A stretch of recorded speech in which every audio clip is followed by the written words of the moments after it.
All right, so for this video, it might be a little bit rambly. It's coming off the top of the head. Usually I script out my videos and know exactly what I want to say, but this one I kind of just wanted to talk a bit and talk through my thoughts and ideas. So the purpose of this video was kind of to reflect on the things that I've done this year. It's been a really busy year. Even though there hasn't been that many videos on the channel, there's just been a lot going on with work and personal stuff. But I kind of wanted to think about some important things I learned this year, and maybe I review this video next year and I kind of think about it and see if I accomplish some of the things that I said I was going to do.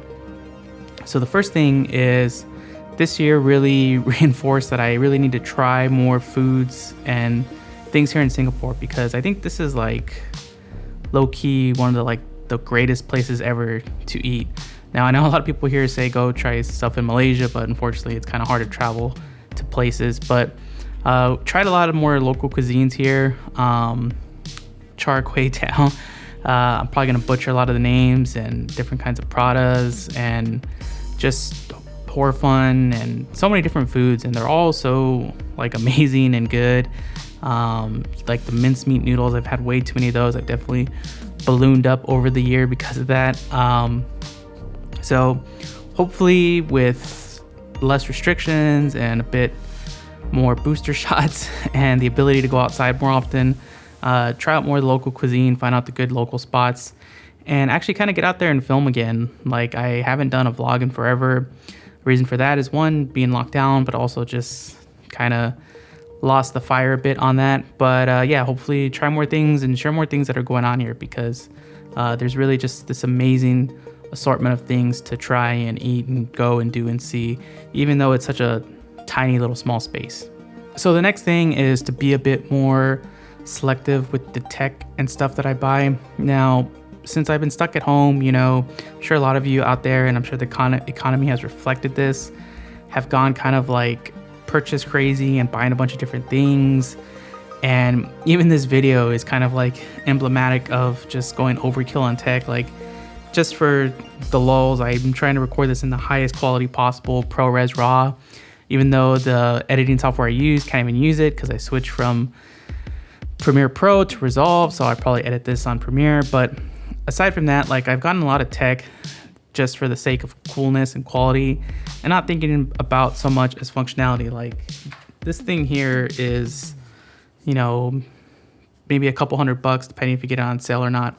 And I use this thing every day, and it comes in so handy. Like, having a fast hard drive, I think I've mentioned in other videos, but having a fast hard drive is just so crazy useful, especially if you're in production or you're doing any kind of video editing, because cutting down transfer times or the need for transferring is so useful and so beneficial. Whereas, you know, this thing, this is a super nice lens. It's amazing portrait lens. It's not the lightest lens, but it just, I actually did some videos with my wife Ira, and we, you know, did some just kind of test shots with that and doing just like cooking videos, and it looks so nice and it looks so cool. But you know, I'm not a photographer. I'm not doing people's portraits all the time. And at 85 mil, like, this isn't even very good at like doing macro shots or product shots. It's a nice lens, it's amazing, but in terms of usefulness, it's not all there. So hopefully the thought going into next year is that the tech I get has to be, you know, has to work within my workflow or make it better, because I feel like I've gotten a lot of different pieces of tech, like even some of these lights here, which have required more stuff and more expenses and requires more setup, and it doesn't even make things that much simpler. But, you know, you can do cool things like my lighting setup, you know, now all gets controlled by the iPad. Like, I can change my look as much as I want. You know, stuff like that makes sense. But better tech fundamentals is what I would say for this lesson from 2021. And kind of going into that and lessons overall is to go back to learning stuff. So between, I would say, 2017 to 2019, I actually spent a lot of time learning a lot of new things. So it was learning how to use cameras, learning how to use lights, learning about microphones. And I will say there's been some improvement, but, you know, at a certain point I stopped learning and started applying the different skills and using the different skills. And a lot of stuff I've done, I feel, has been really derivative because of that, because I'm not learning new things or I'm not trying new things. I'm going with the formula and what the system is. So I guess learning more and experimenting more, I feel, would be good going from 2021 to 2022, so I can learn more skills and I can apply those again. And it won't be just in terms of production stuff, even though that's my main hobby. I got to learn different interpersonal skills and different things and just kind of grow. So hopefully next year is more about growing rather than just using it up. What is when you grow a plant and then you consume it? Am I consuming myself? But yeah, that's one of the next goals, is to learn again. And so the last part's more of a note to myself, is to kind of try not to take things too seriously. I've done some really crazy projects, but it's taken a lot of crazy focus on it.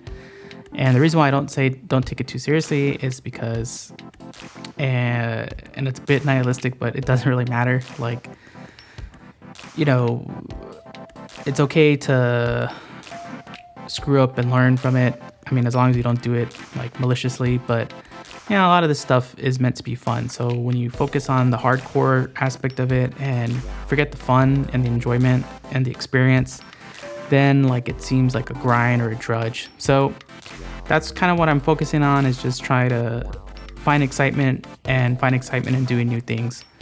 Anyway, I hope everyone's enjoyed their vacation break. If they had one this year, I definitely did. Watched a ton of shows, watched Succession finally, watched Karate Kid pretty soon after this video is done, and got to play Halo Infinite. I really enjoyed the break. It's been a long time coming for me. It's been about 2 years since I had like a proper break. But if anything, take care everyone, and let's see what we get up to in the new year. Bye. Wow.